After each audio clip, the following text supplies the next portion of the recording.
Okay, everybody, we might get started with the first panel for the day, and I want to welcome you all to our discussion on international competition and cooperation in artificial intelligence. It's my pleasure to be here. My name is Fiona Cunningham. I'm an assistant professor of political science and international affairs at the Georgetown University. We have a great set of panelists lined up to comment on this set of questions, who I will introduce briefly, and then we will go into, I'll give some opening remarks on kind of the international context in which we're investigating or talking about this question, and then turn it over to the panelists for what we hope is a wide-ranging discussion on some difficult questions for which we may not necessarily come to clear answers, but at least we'll be able to talk about what the terms of the debate are. So to my immediate left is Michael Horowitz, and he is Professor of Political Science and the Associate Director of the Perry World House at the University of Pennsylvania. He is the author of a number of scholarly and policy publications on issues related to technology and global affairs, military innovation, and the role of leaders in international politics, notably the diffusion of military power, causes and consequences for international politics. And next down the line is Matthew Daniels. He is the inaugural Director for Machine Learning and Artificial Intelligence in the Office of the Undersecretary of Defense for Research and Engineering, where he is overseeing and focusing on the department's AI and machine learning portfolio, future capabilities, alliance, relationship management, etc. And previously he worked as an advisor to the Director of Net Assessment in the Office of Secretary of Defense. And next we have Tarun Chhabra, who is a senior fellow at Georgetown Center for Security and Emerging Technology, as well as a fellow with the Brookings Institution, where he co-directs an initiative on China's growing influence.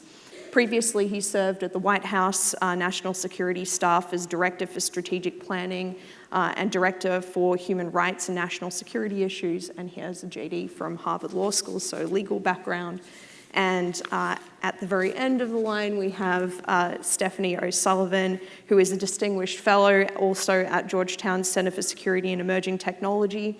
She served as the Principal Deputy Director of National Intelligence at the Office of the Director of National Intelligence from 2011 to 2017, where she focused on the operations of the Office of the Director of National Intelligence and the intelligence community, as well as integration initiatives and resource challenges. So I thought to kick off this panel, I would provide some brief opening remarks just to set the scene of what the current sort of geopolitical situation in which we're looking at the emergence of artificial intelligence, and in particular its relationship to the intelligence community, looks like. So we might say we're in an era of returning to great power competition. The most recent US national security strategy noted that China and Russia have re-emerged as countries that are desiring to sort of remake the international order and challenge US power across a number of different dimensions. I'll speak specifically about China because that's an area that I've focused on in some of my work. But its rising economic power in particular has led to a more muscular military willingness to use its influence, for example, in its territorial disputes in the East and South China Seas, building alternative economic institutions to the United States, and generally speaking, posing something of a challenge to the existing US-led order. And this has led to, I guess, a judgment or a debate that engaging China hasn't necessarily made it a more status quo-oriented actor in international affairs. Technology has emerged as one of the major areas of competition between the United States and China, with issues in the relationship such as technology transfer as a bargaining chip for market access in China's trade relations, intellectual property theft through cyber attacks as well, being a couple of the ways in which that has emerged in the relationship. But also an awareness that technological leadership, and this is expressed in the National Security Strategy, is key to US leadership militarily, economically, as well as in its soft power.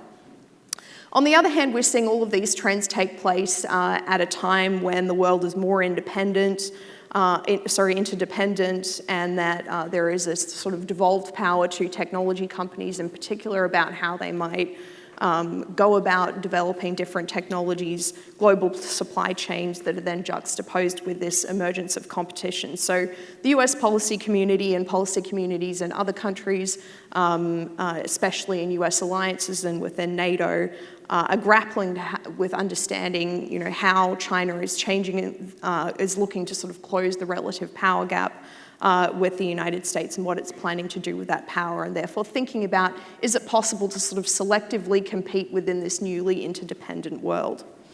So how does AI play into this newly competitive world? I just want to note 3 areas in which it is going to touch on some aspects, certainly of the US-China relationship. One is in the very direct military applications, that if you see a crisis or a conflict occur between these two countries and as competition increases, that's perhaps more likely in a number of hotspots, including Taiwan, as well as in the territorial disputes in the East and South China Seas, as well as more broadly where the People's Liberation Army is starting to have a presence outside of the Western Pacific. That artificial intelligence could augment military operations. They could provide, or it could provide early warning of when those crises and conflicts are actually likely to occur.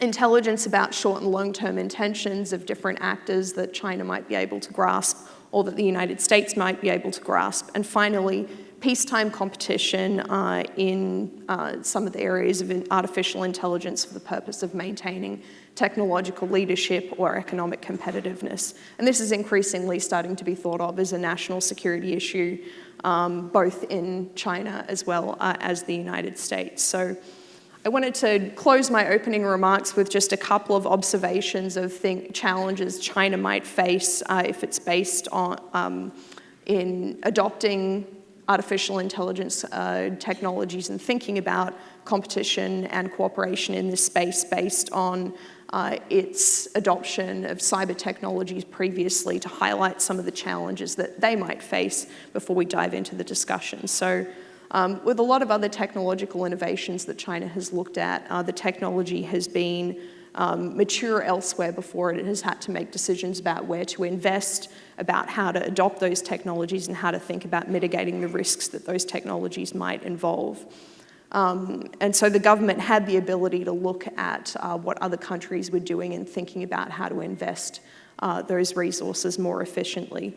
This time, China is more likely and is aiming to be at the forefront of technological innovation in this area of artificial intelligence, and it is going to need to work out how to act as a leader in these areas rather than having the benefit of what experience other countries have had with the adoption of new technologies. So this is going to involve challenges for both working out where to invest, so what's an efficient allocation of resources when there are no other models to look at and other countries' experience to draw on, and also not being aware of what the risks might be and how artificial intelligence adoption might affect things like employment, surveillance, medical care inequality within China that could lead to some of the risks of social instability that it has been so concerned about with the adoption of cyber technology. So that is a little bit of an opening flavor of where I think China sits in this space, but I want to now turn it over to my fellow panelists to open the discussion, to talk a little bit about what they think is the most important risk or opportunity for policymakers at the intersection of AI and global competition and cooperation. So we might start with Stephanie and work our way back, if that's all right. Okay, I'm going to start with something that is undoubtedly a truism, but that's because it's real, and that it really does start with talent. Particularly if we look at two things that have been a historic advantage that the U.S. has had, which is our openness edge, our ability to attract talent from around the world and to leverage that. And previously, we often had great internal talent. I think that the biggest potential thing that policymakers can do for the long run is to take a look at that, maintaining that talent advantage, particularly investing in U.S. talent growth. I think we should look at things like the equivalent of a GI Bill for encouraging people to go into these fields. I also think we need to think about this in many levels, not just the researchers at the one end of the scale, which is where we tend to focus, and certainly I've done a lot of work with some industry partners like Google. They're focused on that high end, but we also need to focus on the practitioner level. And that, in particular, is an area where China is quite strong, and we are not paying attention to it. So. Great. I, of course, agree with Stephanie on the talent point, and I just would recommend to all of you some recent reports that CSET has put out recently on this point, not just because they're my colleagues, but they're really excellent reports. But really illustrating, Stephanie's point, one, both by Zach Arnold and colleagues and Remco Zwiedsloot and colleagues. And some of the figures that really stand out there is if you look at, in Silicon Valley, computer scientists, mathematicians between the ages of 25 and 40, I think somewhere around 70% are foreign-born. Most of the graduate students in AI-related fields are also foreign-born. And so the challenges we have with adjusting our immigration policy to ensure that we continue to retain this talent, especially when the gap in terms of the demand and supply is growing, and competition among, it's not just from China, it's from our allies, it's from Canada, the Netherlands, these are allies of ours who have seen the challenges that top flight talent has in staying in the United States, and they're poaching them.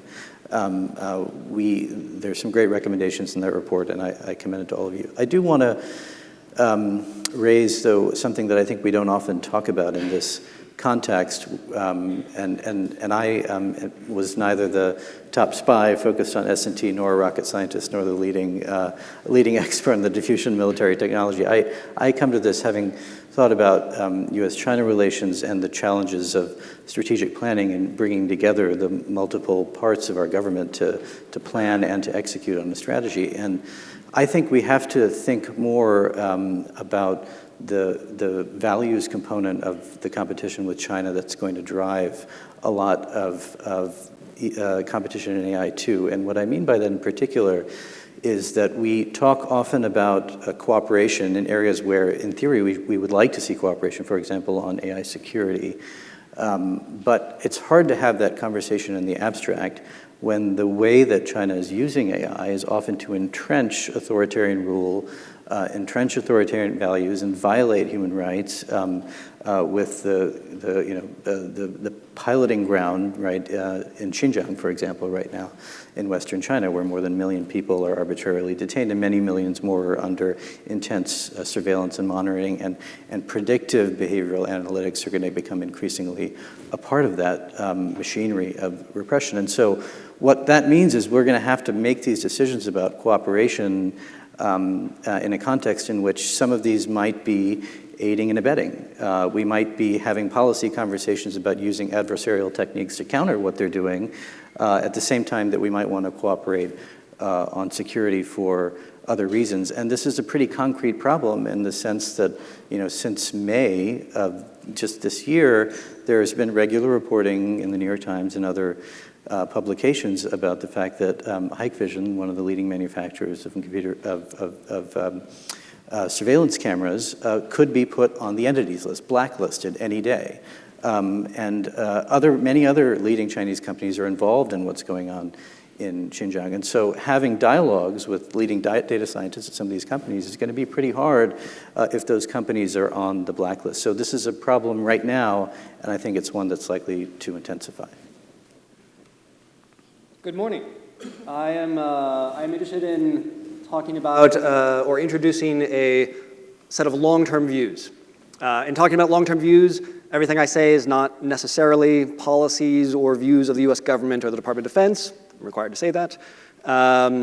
But most of all, I also want to talk to researchers in the room and people who are scholars either in thinking about international security or who are inventing technology.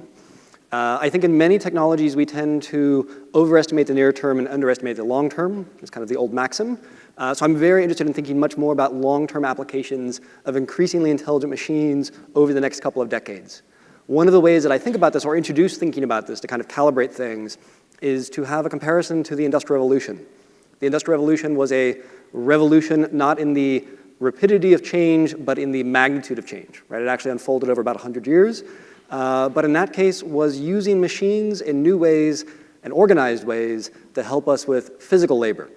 As a result, we changed how we think about and organize human labor and how we think about economic production. And we also changed the foundations of national military power. So if you think of national military power before the Industrial Revolution, if we generalize horribly, we could say it's mostly correlated with the quantity of humans under arms that a group could field. After the Industrial Revolution, I have to think about the access of a state or group to natural resources, its industrial capacity, its ability to bend steel into ships, tanks, planes, and submarines.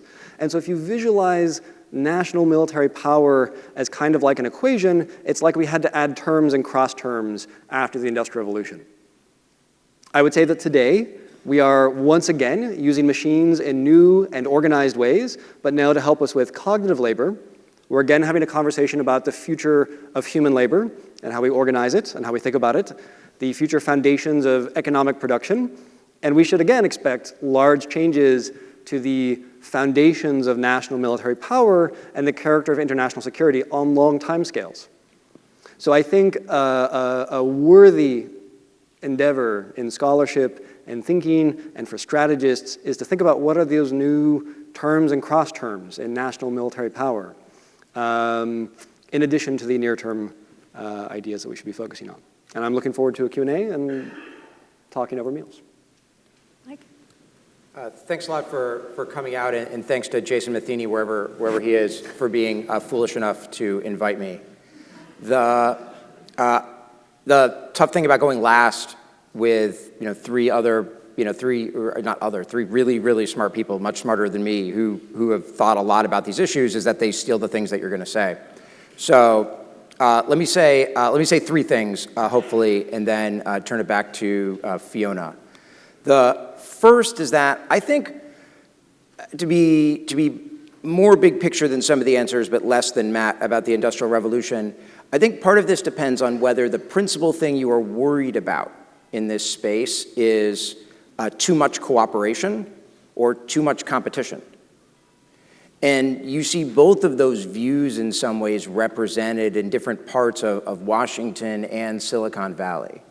If you're worried about too much cooperation, often you might be in the five-sided building, concerned about future strategic competition, future military competition, and the concern there is that varieties of collaboration between researchers around the world, principally but not exclusively, US-China researchers, as well as the activities of Chinese companies, place American military and economic leadership at risk.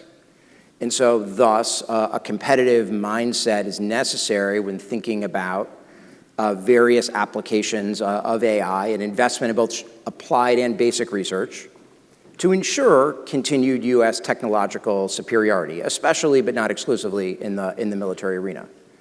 But there's a whole nother perspective on this, and that are folks, principally, again, but not exclusively in Silicon Valley, that are worried about too much competition.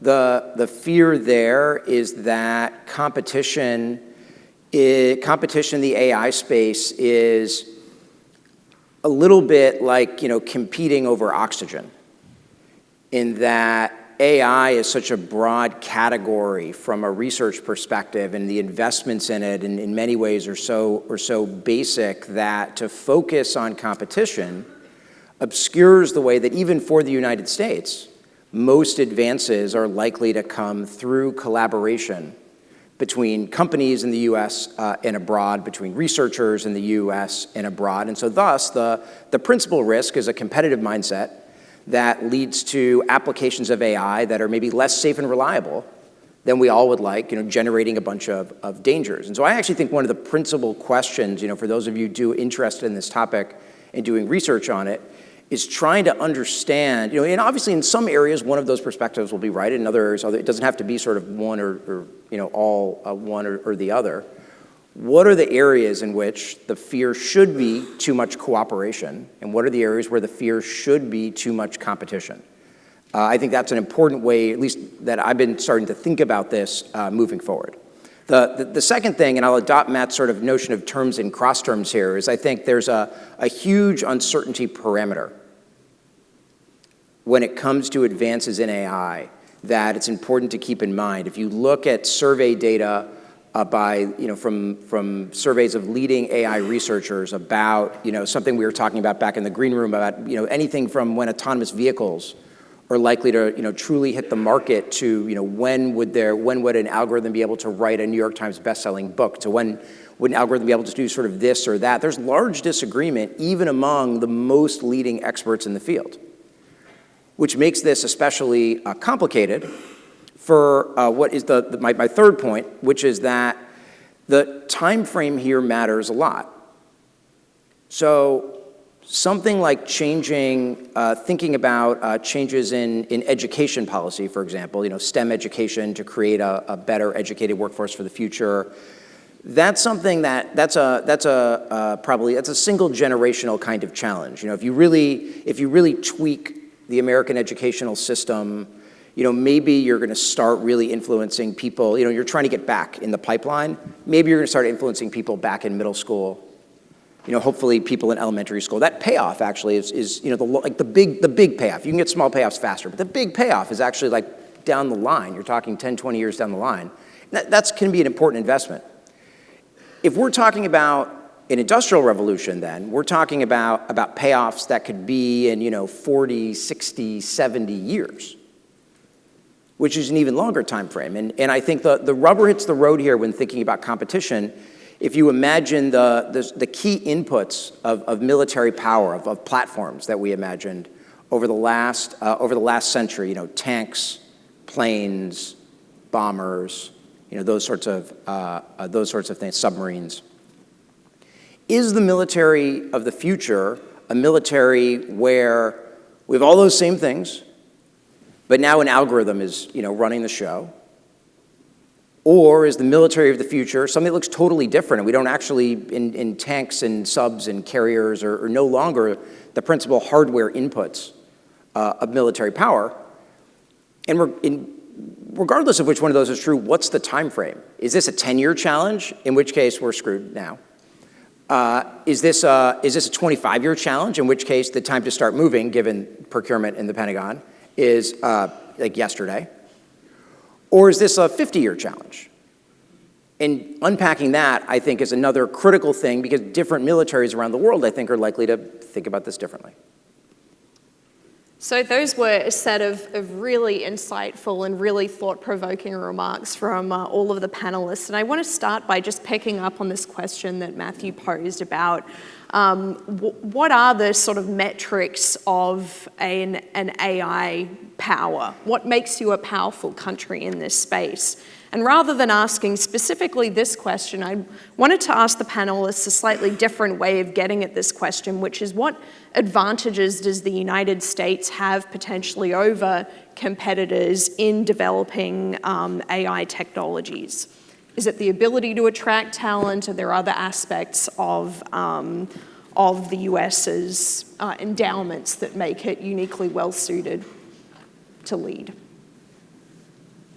At our best, we have extraordinary advantages. I like this remark that Lee Kuan Yew supposedly made, that the United States can attract the world's very best talent and combine it with the benefits of diversity. We know the benefits of diversity. You should always be on a team with people who are different from you, because if you're all the same, you're all going to get stuck in the same place. And if you're all different, you're going to get stuck in different places, and you don't have a total solution.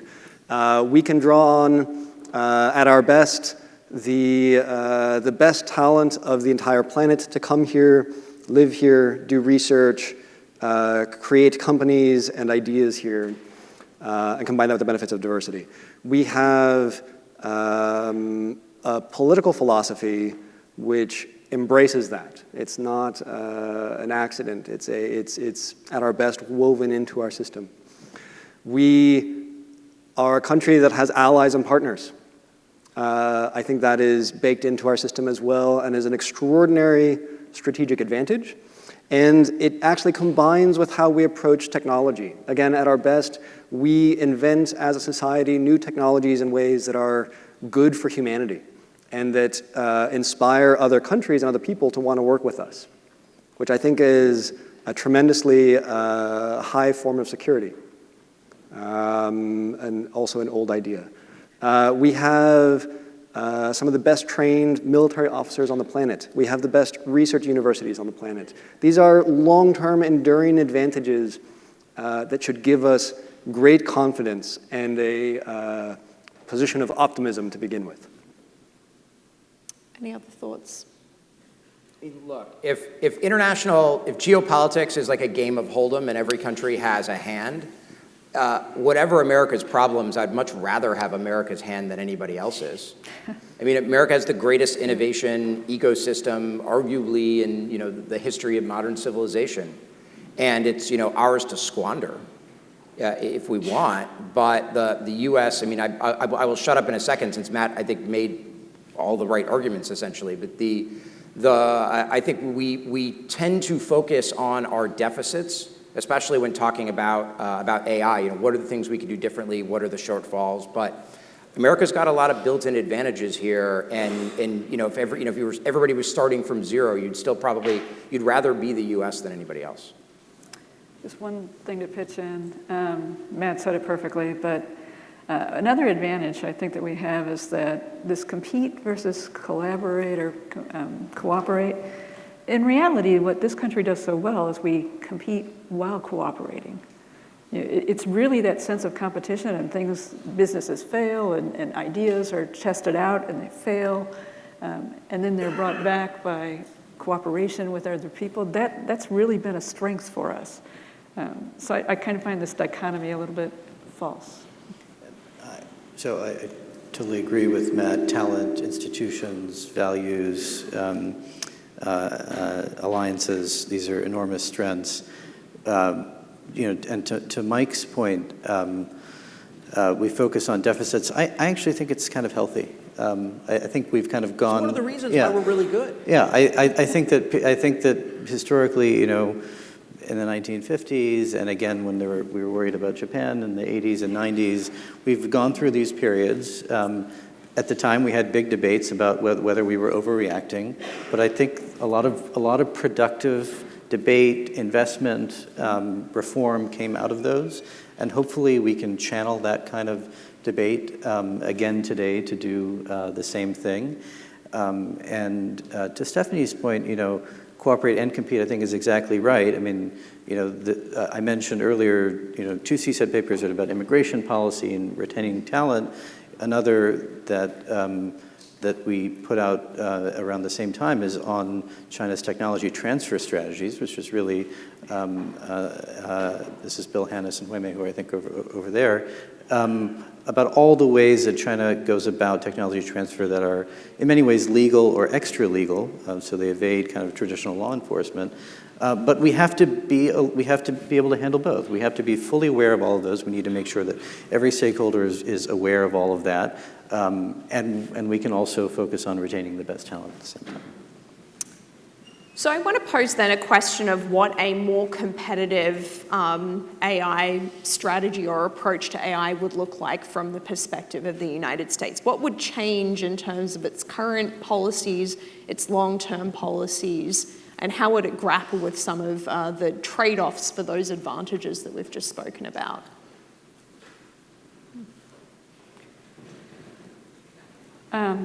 Just to kick it off, it's always a balance of your time horizon where you're making these trades and decisions. So the things that you do near term are different, perhaps, than what you will look at for a longer term horizon. And when you sacrifice one for the other, you fall behind. So I think that China is doing an outstanding job of getting lots of activity, and their what some have called cutthroat competition to race to bring products to market is impressive. But there's what goes along with that is the lack of, at least at the industrial level, long-term investment in research and bringing that longer-term view of what you need to do. So if we don't lose that balance, if we don't overreact to the threat that we're seeing here, I think that we could continue to maintain the lead that we've had. I draw a distinction between competition and mimicry here, in that the strategy that, say, might work best for China in attempting to be a leader in AI might be different than the strategy that is best for the United States in becoming the leader in AI. We focus a lot, for example, on how much money is the U.S. government spending on AI versus how much money is the Chinese government spending on AI. And do I think the U.S. government should spend more? Yes, absolutely. If anybody who can influence that is listening, yes. But is that the whole game? No, because we have this incredible private, we have Silicon Valley, we have Route 128, we have this incredible private sector and ecosystem. And the optimal AI strategy for the United States is one that leverages America's comparative advantages. And part of that, I think a critical part of that, as others have said, is America's openness. And so I think one challenge in designing a long-term successful competitive strategy in the AI arena is that, to the extent openness we think of as a comparative advantage of the United States as a generator of innovation, that one has to balance that against competition. And so you could see that playing out in things like hardware export controls. You could see that playing out in some of the CFIUS discussions. You could see this playing out in immigration policy, potentially. There's this tension in all of those sorts of things, where on the one hand, the idea is, all right, how do you strengthen America's competitive edge in area X or area Y? On the other hand, we need to do it in a way that sets the United States up to succeed over time. I would add all excellent comments. I would add 3 things that I focus on. One is investing in basic research, and I would say both widely and in AI in particular. I think this is, in AI in particular, we are in an age of discovery and will continue to be for the years ahead. I think more widely, we, again, at our best, can access this kind of Vannevar Bush spirit of science as the endless frontier, and that we have opportunities to improve our prosperity and our security by wise technological inventiveness. And that's a kind of commitment to basic research that I would love for us to renew our focus on. Second would be education, and STEM education in particular at all levels. I think that is hopefully going to be a growing discussion in the years ahead. I would add a particular opportunity to fund undergraduate and graduate education. I'm a big fan of the government, and especially the national security community, funding scholarships and fellowships for students. I think this helps address some of our talent concerns, not all. It also helps engender a sense of public spiritedness because we have leading technologists who have some part of their education paid for by the Republic. And this is a good thing that we can expand our focus on as well. Third is, and I don't know if we're going to talk more about this in a little bit, is expanding our work and focus on what I would call AI safety, security, and resilience. I think, and this is where I'm not sure if we're going to focus more on this in a little bit, but we should take a lesson from our invention of computer networking protocols and remember that we didn't think enough about security back then, and we're paying the cost of that every day. And so surely we have an opportunity today to think more about security and safe operation and the robustness of a class of technologies that are going to be woven into our economy and society and global military systems over the next 10 or 15 years. And that is a foundation for almost everything else. When we talk about ethics and when we talk about competition and crisis stability, a lot of that is predicated on having machines that do what you want them to do.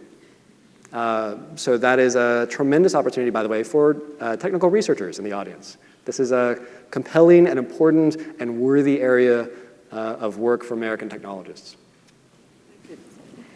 One thing that kind of bothers me is our tendency to get fixated around China, and certainly we should deeply respect the capabilities that China is bringing to the fore here. But if you ask me what I fear is the potential of someone like Russia's intent. Just listen to this. AI is the future for all humankind. Okay, good enough. Whatever country comes to dominate AI will be the ruler of the world. Vladimir Putin.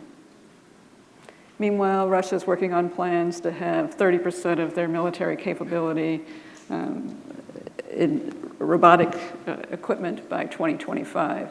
And for me, and luckily my long-serving briefers aren't in the room, but because I tend to have a little Putin thing.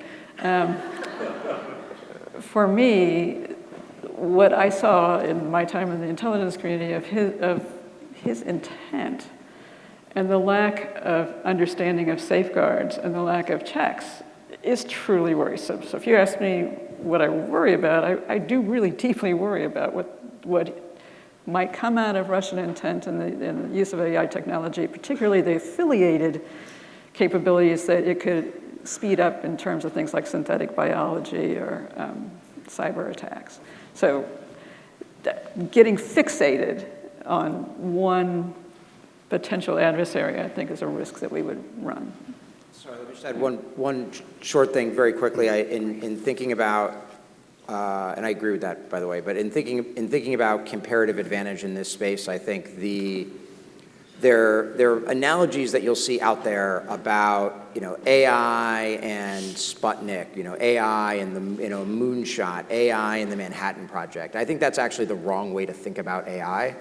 Those sorts of programs are things that had very discrete outcomes, like get a person on the moon, build an atomic bomb. To the extent that AI is a general purpose technology, any competitive strategy that the United States designs in AI is going to have to be something that's necessarily much bigger than that, because there is not a discrete endpoint where you've definitively won the competition. So that makes it different than some of these analogies that kind of get tossed out. On the other hand, if those analogies are what's necessary to get policymakers to do the right thing, then whatever, ignore my history lesson. Just on that, at first I would just add to the list here of things that we would change is, to Matt's point about alliances, I think we should have an alliance strategy for, both on the protection side and the promotion side. And so I would commend the administration for what I think Chris Ford did at the State Department a couple of weeks ago, hosting what they call MAST, which is a multilateral action on sensitive technologies, to begin a conversation with most of them are allies, but leading powers who have a big stake in protecting their interests when it comes to things like semiconductor manufacturing equipment and other technologies. And I think there's a lot more that we can do there. And I think there will definitely be lots of challenges. We know what the alliance politics of export controls look like in the Cold War, and they're really complicated, and the reasons why they'll be even more complicated today, given the interdependence of the United States and our allies with the Chinese economy in many sectors. But there's still, I think, a lot of enthusiasm for exploring that, and we should be doing that. But I think we should also be thinking about what kind of burden sharing we could be engaging in with our allies as we kind of make big investments in AI-related fields.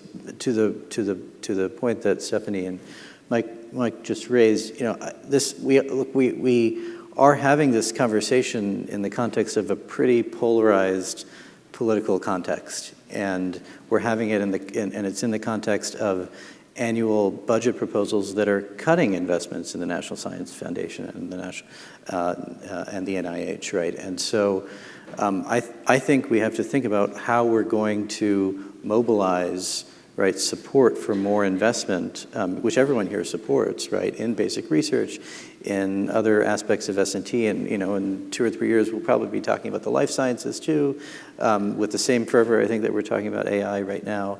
And how are we going to do that? And I think there are going to be some really hard trade-offs as we do that. Some of it's going to be kind of focusing on the competitive challenge from China. And the question is, can we do this in a controlled way, in a way that in which we don't shoot ourselves in the foot, but but I would say we should try to take advantage of the fact that this is one of the few areas where there is some bipartisan agreement, right, on the scope of the challenge.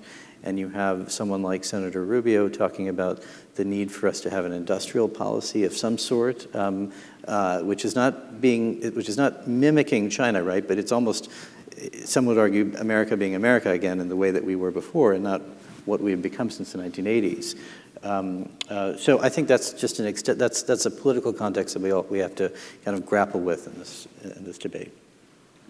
So there are lots of really interesting perspectives. I hope that when we get to the audience Q&A, you'll pick up on some of these issues, and in particular, one that we might table for later is this question of how you deal with allies and partners as both burden sharing and ones who have common interests in thinking about things as such as export controls, but are also going to be competitors for talent, as Tarun mentioned at the start of his remarks too. So another really interesting mix of cooperation and competition in the way the United States and allies need to think about this set of technologies going forward. But before we do turn it over to audience Q&A, I did want to pose two further questions to the panel, and I'll give you your choice of which ones to respond to.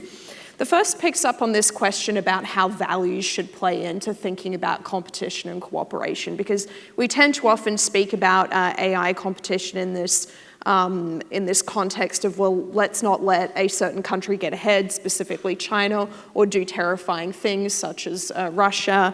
But to what extent should we not be thinking about the sort of relative advantages in progressing that technology and thinking about places where ethics and values really shouldn't be sacrificed in things like privacy, human rights, the law of armed conflict? So that's one set of questions that I wanted to put out there. And the second goes to just the feasibility of actually controlling the spread of AI technologies. So is this the sort of technology where you can preserve an edge in it, or is it likely to diffuse very quickly amongst the international community? And I'd be curious for particularly Mike's and Matt's thoughts on that.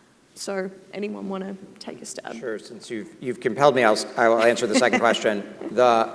I think it depends on, I think if one imagine a diffusion rate for AI probably doesn't actually make a ton of sense, I think, at the end of the day, for how to think about it. What we should be talking about instead are diffusion rates for particular types of algorithms. And it's easy for me to imagine a world, for example, where sort of very high-end algorithms that maybe only have applications for militaries might diffuse relatively slowly because they're more excludable, essentially. It's easier to, some of the investment and development in them can be classified. It can be easier to sort of keep others out. But many applications of AI, if you think about natural language processing, computer vision, et cetera, and many are not going to be the sort of highest end, most exquisite algorithms. And those, I think, controlling them is almost impossible, since you have many countries around the world with elite researchers, many countries seeking to ramp up their level of compute, and many countries that have companies that have commercial reasons to invest in those sorts of capabilities. And so I think at the low to medium end, we would expect the diffusion rate for many types of algorithms to be relatively fast, say certainly faster than like stealth. But we would imagine at the highest end, there are probably some types of algorithms, either due to the hardware investment required to create them, or because they're exclusively military properties about them, where we might expect diffusion to be slower. How about a short answer on both? Great. Export controls and technologies. I have a personal bias in that I am deeply, naturally skeptical of the achievability of positive results. I think I'm also wary of the hype. Naturally? Actually, from our experience with space export controls, I think our space export controls were widely written and then enforced in ways that were extraordinarily broad and that were ultimately counterproductive. Not just limited in their utility, but actually counterproductive. And so I have seen that from both sides of thinking about national and international security issues, and I've actually experienced that as a space researcher, are kind of the pain and foibles of trying to navigate this kind of arcane export control regime for space technology. So I'm skeptical and think we should think very carefully about going in that direction. On values, I guess I would again address especially technical researchers and point to the necessity and value of creating a technological foundation for trustworthy AI technologies and systems in the years ahead. And that is a foundation for a lot of other things. And that is happily an area of possible work for technologists in the United States in the years ahead, which is always exciting for researchers. So on export controls, stay tuned for more interesting CSET work on this area, especially in the semiconductor space. But I mean, I think we, I think first of all, we, as Matt suggests, we should be skeptical about what they can achieve, and I think the record shows that they buy you time at best, if they buy you that, right? And so, and then only probably in areas where there's massive capital expenditure required, right? Almost kind of generational investment and really complex systems engineering challenges, so that you can't just steal people, right? So it's probably it's a subset of technologies, and even then you're probably just buying time. But then I think there's a hard policy choice, right, about whether it's worth doing that, and whether you can get your allies on board with that kind of program.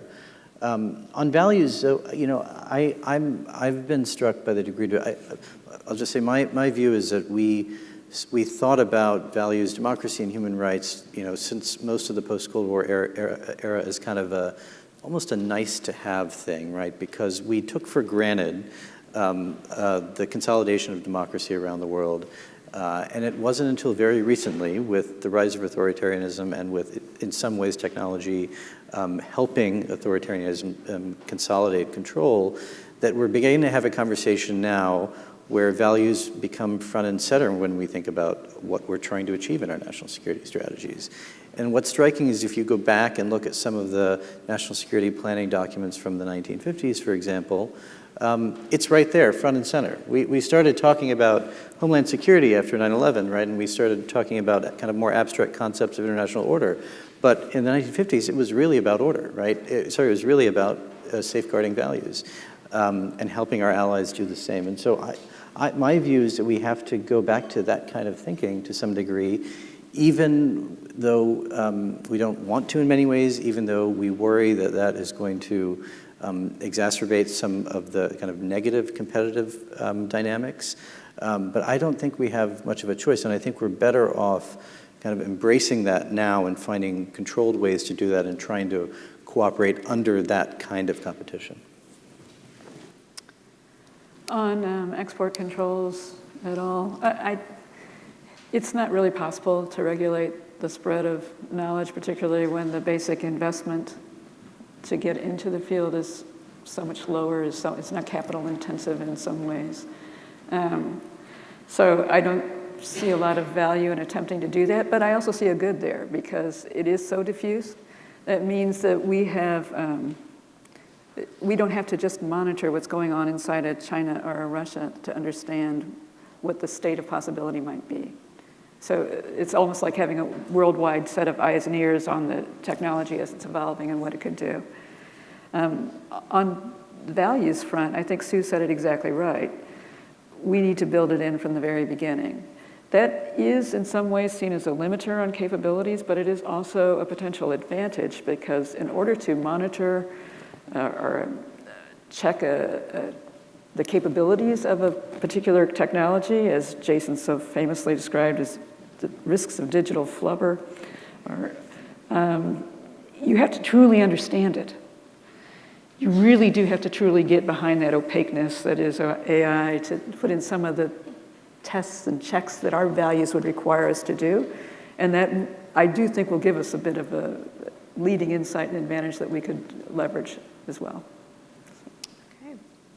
So we'll turn it over now to audience questions. We have about 20 minutes. We'll take a little bit of extra time given that we started a little bit on the late side. So I believe there is a microphone in the center of the room. If you could line up the microphone and ask your question, and please just identify yourself. If there's a panelist to whom you'd like to direct a question, please do so, and please keep your questions brief and end them with a question mark. Thank you. Hi, my name is Byron Toms, and I work for Booz Allen Hamilton, and I'm a graduate of Georgetown. My question is, what would an effective strategy to shape global norms on the use of AI technology look like for the United States, given that we see ourselves as bearing some of the responsibility for spreading and supporting ideas and institutions necessary to preserve human rights and open societies?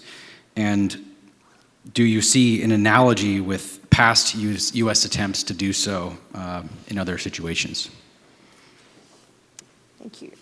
I mean, I think the administration actually deserves a little bit of credit here, given the OECD principles for AI that it both helped shape and signed on to. I mean, that I think is the starting point is working with like-minded nations to set out principles for the development and use of AI that are aligned with American values.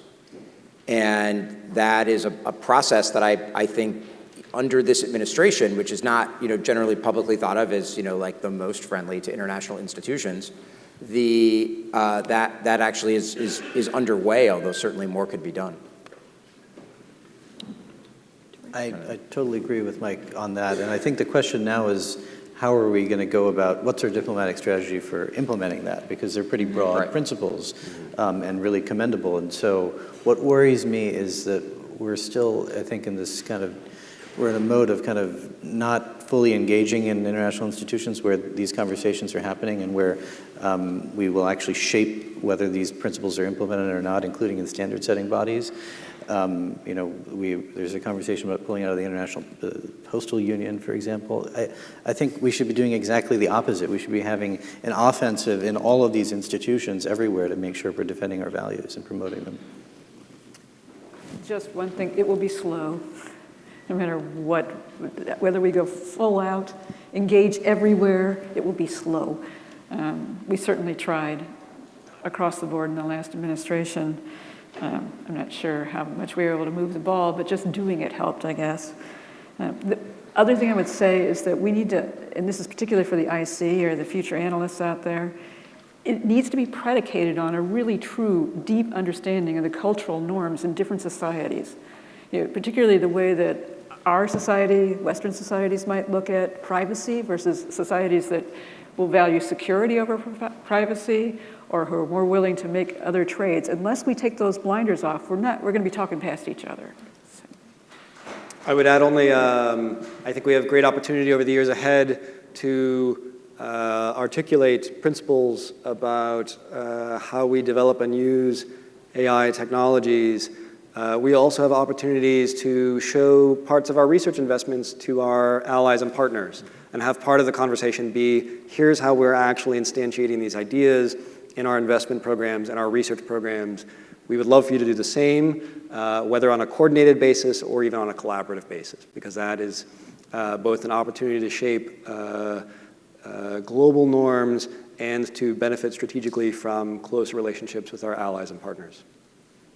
And I will just add very briefly one quick comment on thinking about engaging with countries who may have what appear to be very different value or ethical systems to the United States. So thinking specifically in the case of China, there are certainly going to be opportunities to cooperate and for agreement on some types of norms, but not necessarily others. So there is a deep concern, I understand, with privacy questions among some Chinese citizens, certainly insofar as they relate to the private sector, if not necessarily the government. So working out those points at which you see convergence in values and differences in values, I think will be helpful in going forward with that process. So next question.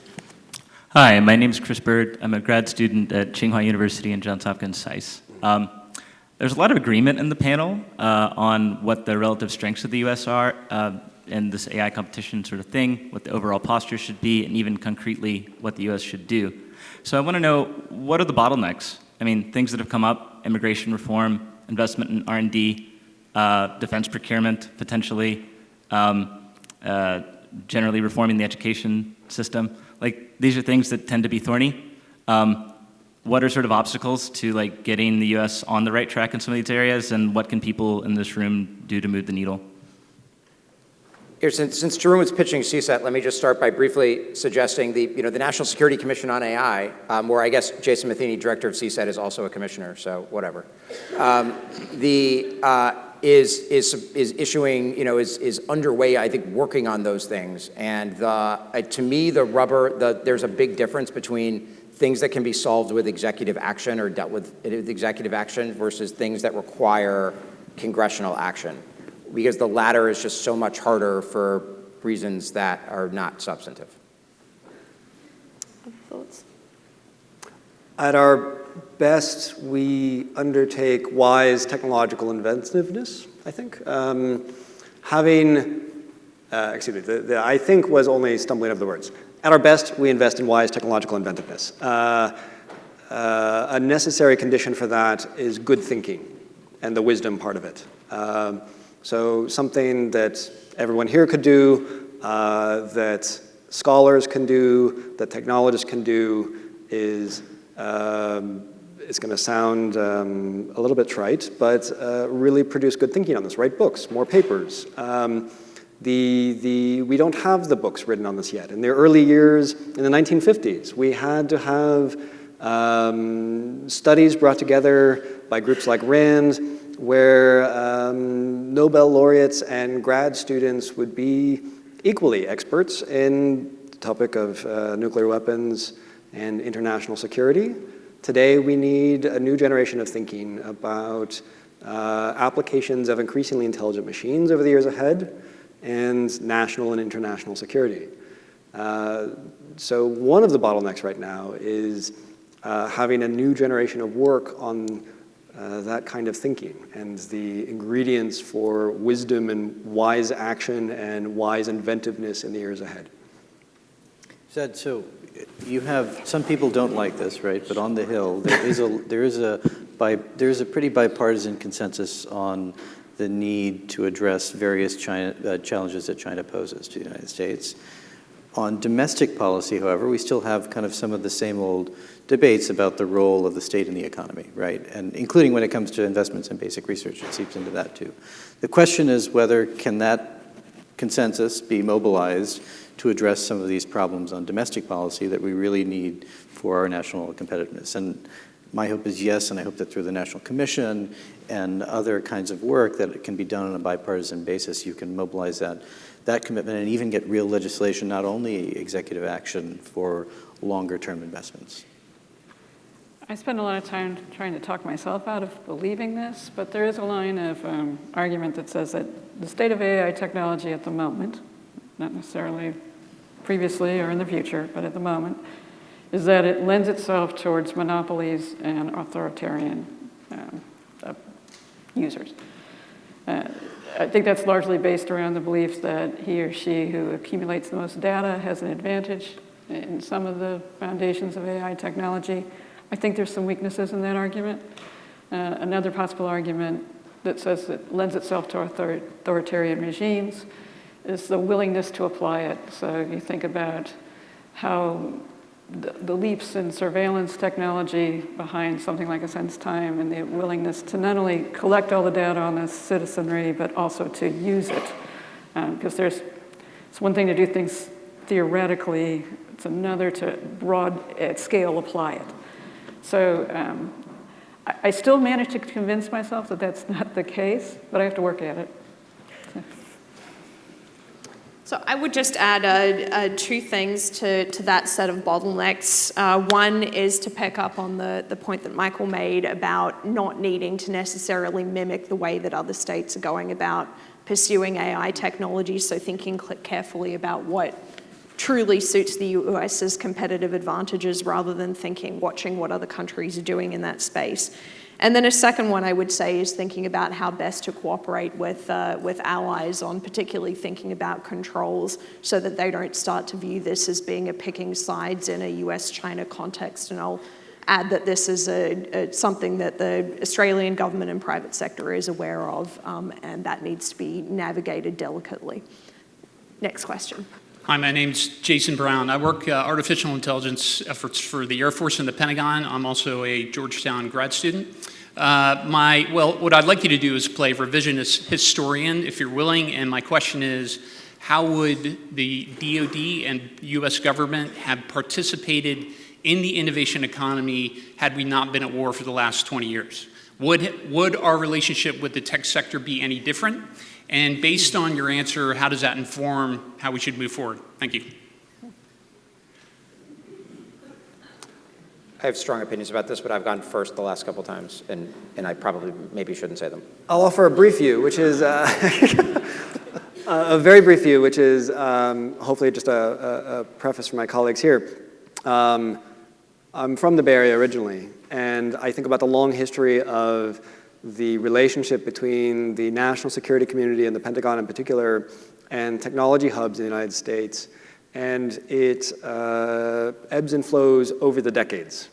Most of what I focus on as a starting place for my own thinking is to remember that defense investments, however we think about things going forward, to remember that defense investments during and after World War II helped create Silicon Valley and also helped create and foster and nurture and develop strategically important industries in the United States, like the semiconductor industry.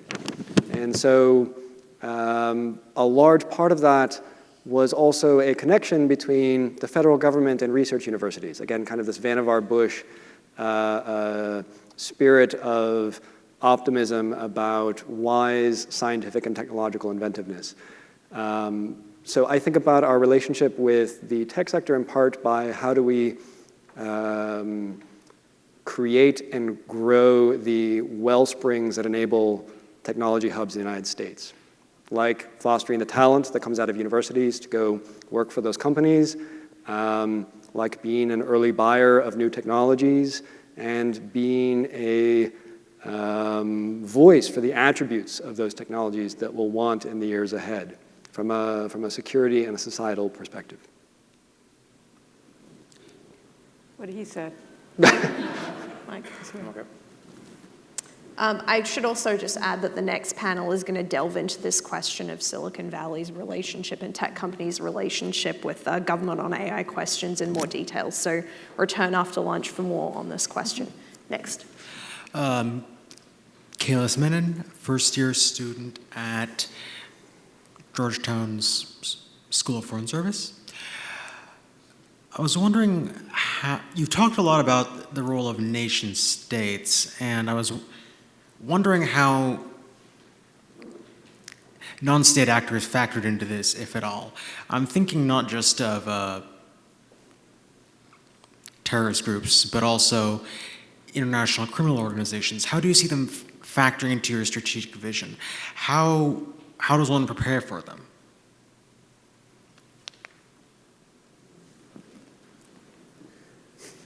Well, we get frightened by it, I can tell you that. Again, when we're most being frightened by it, it's that question of intent and consequences. So you normally feel like if you're dealing with a nation state, they have interests that you can somehow work toward potentially some kind of win-win situation, whether it's things like deterrence or whatever it was in the past. You can at least work toward their interests, and you can reach some agreement. That is not an opportunity you often get with these non-state actors, and they often don't have that long-term view of consequences. So it's one of the things we worry about a great deal. And you'll see us talk about that on proliferation topics writ large. I mean, that is the basic driver behind worrying about proliferation. You have to start dealing with all these actors with unknown long-term calculus. So that didn't give you an answer. Any other comments on the non-state actor question? I would just say to the extent that one believes that commercially available algorithms might be useful for, say, violent non-state actors seeking to maybe pilot drones or do other kinds of things. I mean, we would expect that they'll, just as they have in a bunch of other capability areas, that non-state actors will figure out ways to leverage commercially available technology to try to generate more destructive power. Okay, next question. Yeah, okay, thank you. My name's Li Yang. I just think high tech is very important and very useful and should improve the productivity a lot and should detect a lot of things like violation of human rights, discrimination, or harassment. But on the other hand, in just several decades, I think at least in private and public sector is the same. They try to victimize whoever who can go ahead and try to victimize them. For instance, way back, you should have a computer, but they don't even allow you to use a computer or any phone or even computer or typewriter. They just take everything tools away from you and they try to victimize you by labeling you with all kind of harassment. And there's loss of the files or the truths or documentation. So I just wonder, if we are doing this way, we are having a lot of mass incarceration. And that means they don't really target those wrongdoers rather than victimize who is going ahead. So our productivity is going backward. Excuse me, could you please move to your question that you'd like to pose to the panel? Yeah, please? I'm going to ask question. I just wonder if we can really use our tools to detect the wrongdoers and document the good information so we can go ahead with all kind of collaboration rather than try to say everybody is spy, everybody whistleblower is against our own friends, our own government. Because this is tearing ourselves apart and tear our family apart.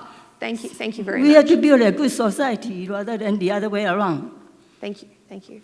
So does anybody want to comment on this question of dealing, I guess, with the values of privacy that come with exploiting AI technologies? I would just say very quickly that, I mean, this seems sort of like the Spider-Man test to me, in that the sort of with great power comes great responsibility. And, you know, and I think actually one of the biggest challenges like we in the United States face as a society is you know, it's almost like who do you trust less, the government or private companies in safeguarding your information, when the truth is, I mean, for any sense of what privacy is going to look like in the 21st century is going to, I think, require both governments and incredibly, you know, wealthy, empowered private actors like Apple, Google, Facebook, you know, whoever, to behave responsibly. And these are genuine challenges that we're navigating in real time as a society. Okay, thanks. Next question. We might take both of the last two questions together and then turn it back over to the panel. My name is Peggy Evans. I'm an advisor to CSET and an SFS alum from many years ago. My question is, what is a good construct for us to consider when we're trying to determine relative investment between algorithms and the hardware that enable them, particularly given the recent lapse of trusted hardware facilities in the United States? Thank you. And next question. We'll turn it back over. So, very different question actually than that. Sebastian Viscuso, I'm a George Mason master's student, international security. There, of course, are real fears inherent in AI about revolutionization of our society, militarily, economically, and how we do things. But a question that I have is, to what extent are fears based around artificial intelligence more based on uncertainty than real threat, real fear inherent in new technologies? Okay, thank you very much. So I'll give the panelists a choice of those questions with one more question of my own, which is what do we need more of to answer these important questions about AI competition More data or more debate? I'm going to punt on that one and say more people, but from my own view, I would tend to lean toward investment on the hardware side a little bit right now. Largely because I think I can look out there and look at the landscape and see that there's plenty going on without potentially specific government funds going into the rest of the AI field. So I would lean toward the hardware side of investment. I also have a personal bias from many years working autonomous systems that we might get the algorithms there, but I don't think we have the sensors to back up things like autonomous cars. So there's a whole bunch of hardware shortfalls in my view. And we have, as the US, we have a definitive advantage from some of our hardware base. I share Stephanie's view on hardware. And to your question, I think we're going to need both, and it's going to have to be iterative. As more data comes in, we'll debate it, and we'll just, I don't see any way around that question. I thought the question about the last 20 years of war was such a good question. It's been weighing on me. So one is, Mara Carlin, who teaches at Johns Hopkins SAIS and at Brookings, is actually writing a book about what the toll has been. And so I hope she addresses this question in part. It's obviously hard to do the counterfactual, but I do think it's instructive to think about how the wars have changed the overall debate about American foreign policy, and the voices now that some would call restraint, some would call isolationism, right, have been fueled in part by frustration about the inability of successive administrations to bring these wars to a close. And I think that's an important proxy to think about the opportunity cost and the really rippling impacts of the ongoing conflicts. I'll take very briefly kind of a melange of a couple of the questions. On the data versus hardware, one way that I would offer a framework for thinking about that is, are there kinds of strategic infrastructure that are slower to diffuse internationally that we might focus more thinking on and have wiser thinking on? That seems like a useful area of intellectual endeavor. The other is to really think widely about what we want the future to look like and how much we can do relatively low-cost things today that will disproportionately impact the world 10 years from now or 20 years from now. We were having a conversation the other day about today we have a cybersecurity industry. Might we, in 10 years, want something like an AI security industry? And if the answer is yes, what things can we do today to help create that future or accelerate that future? So those are the kinds of frameworks that I use and would commend to others. I know we're out of time, so let me just say I think the answer, do we need data or do we need debate? The answer is we actually need research, and in that research both draws on data and generates data and provokes debate, and that the pathway I think forward on the one hand certainly involves policymaking, but on the other hand involves people really putting their heads down and doing the work, whether that it's people at universities or people in companies, people in government, or elsewhere. Okay, well, I want to thank all of the panelists for providing really insightful perspectives on a range of questions. We didn't answer all of the questions, but I will say that I was struck by the optimism as well as the I guess, richness of perspective. So thank you all for your questions. Thanks to the panelists. Please join me in a round of applause.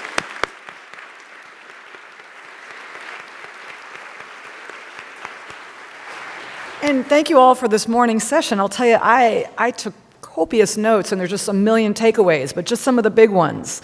Sue Gordon, it really is all about the data. Data, data, data, data, data. Make it free, no ownership, respect privacy, infrastructure so that you can transmit the data, and that's when you're going to see the transformation. From this incredible panel, Fiona, in the US-China race to dominate AI, the US, we're worthy competitors. We've got an incredible environment, an incredible military, an open environment. We're competitive and we're collaborative. While we fixate on China, don't forget about Russia. Big values in from the very beginning. Write, read, think, create, be innovative. That's who we are. Don't mimic what other states are doing. We actually know what we're doing. Don't be afraid. And how do we cooperate in a world where our friends are not always our friends and our enemies are not always our enemies? So how do we operate there? Just some incredible insights, so thank you. But with that, I'm going to ask you to please join me on Healy Lawn for lunch, and then please return to Gaston Hall at about 5 minutes to 1, where we'll be joined by the president of Georgetown, Jason Matheny. I'm just kidding. See? No, actually, he's the CSET's founding director, and he'll be joined by General Jack Shanahan, who's the director of DoD's Joint Artificial Intelligence Center, and as Sue said, you're not going to want to miss it. So please come back at about 5 minutes to 1. Thanks, everybody.